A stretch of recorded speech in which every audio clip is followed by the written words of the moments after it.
Que c'est un non-sens. Un non-sens parce que la loi burundaise n'autorise à aucun parti de se doter de combattants. Si vous faites une journée de combattants, c'est-à-dire que vous reconnaissez implicitement que vous avez des combattants dans vos rangs. Et des combattants pourquoi? Ceux qui font ça peuvent répondre. Parce que je me dis que si c'est une façon de se remémorer de ce qui s'est passé dans le temps, ce ne serait pas non plus recommandable qu'un seul groupe le fasse, alors qu'on sait que c'est une guerre qui a opposé au moins deux parties.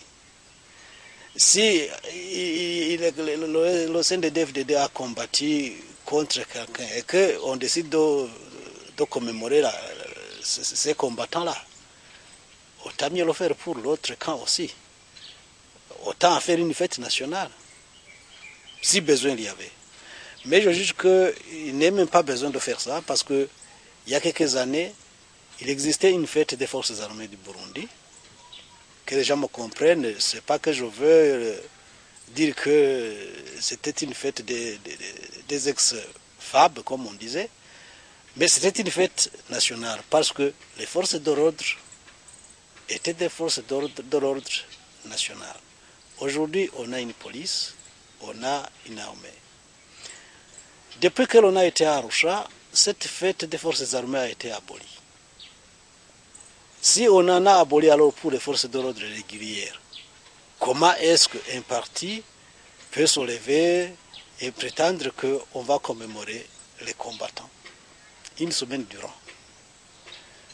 C'est enfreindre à la loi sur les partis politiques parce que nul parti ne peut se doter d'une branche armée. C'est aussi une violation de la Constitution, puisque non plus la Constitution ne reconnaît pas des forces paramilitaires outre les forces régulières. Et je dirais aussi que c'est en quelque sorte quelque chose qui n'est pas du tout compréhensible, encore moins recommandable, parce qu'il y avait beaucoup de mouvements armés.